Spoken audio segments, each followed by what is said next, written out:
In the crisp winter of 1959, a mysterious north wind carries Vianne Rocher and her young daughter Enoch into the quaint, tradition-bound French village of Lens-Tusstans. This sleepy hamlet, nestled along the Tans River, clings to its rigid Catholic customs under the watchful eye of the aristocratic mayor Comte Paul de Reynaud. As Lent begins a season of solemn abstinence and self-denial, Vianne, a free-spirited wanderer with a Mayan heritage of chocolate-making passed down from her mother, boldly rents an abandoned patisserie. Defying the villagers' austere ways, she transforms it into La Chocolatier Maya, a haven of decadent confections infused with exotic spices like chili and nutmeg. Her creations aren't mere sweets. They're intuitive elixirs tailored to each customer's hidden desires, sparking joy, passion, and unspoken longings.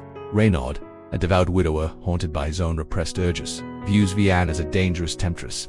From his opulent chateau, he rallies the community against her, enlisting the young priest Per Henry to preach sermons, decrying the shop as a sinful indulgence that threatens their moral fabric.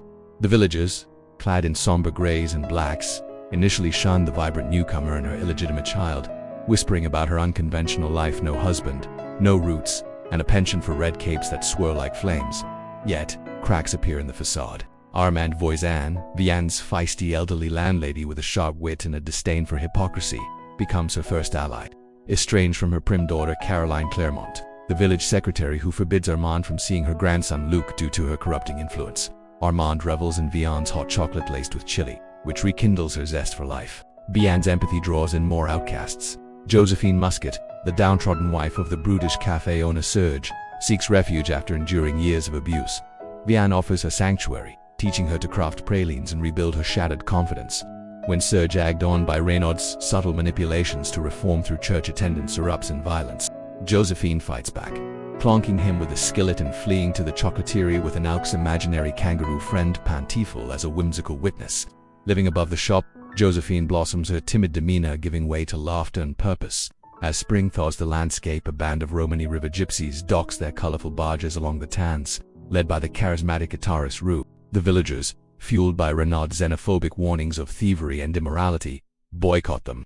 But Vianne, seeing kindred spirits in their nomadic freedom, extends hospitality with chocolate and kindness. A spark ignites between her and Rue during a moonlit stroll. Their shared outsider status, forging a tender romance amid strumming guitars and flickering campfires. Two bridge divides. Vianne hosts a secret birthday fete for Armand on Rue's boat, complete with sumptuous treats and dancing. For the first time, villagers mingle with the gypsies. Luc sneaks away to twirl with his grandmother, melting Caroline's icy reserve as she spies the joyful scene. Tragedy shadows the revelry. A drunken Serge, seeking vengeance after Josephine rejects his forced apologies, sets fire to the gypsy boats. Though no one has hurt Josephine and Enoch escape, a blazing vessel, the incident shakes Vianne's resolve. Armande, fulfilled by the party, passes peacefully in her sleep, her death devastating Luc and prompting Caroline to confront her regrets. Reynaud, mistaking the fire for divine intervention against sin, is horrified when a guilt-ridden Serge confesses to arson under the mayor's implied orders. Banishing Serge from the village, Reynaud doubles down on his crusade, vandalizing Vianne's Easter preparations in a fit of desperation. The north wind whispers again, urging Vianne to flee as she always has, packing her ancient cacao tools and Enoch's belongings. But Enoch, now rooted with friends and stability, rebels, accidentally shattering the urn holding Vianne's mother's ashes, a symbol of their restless legacy.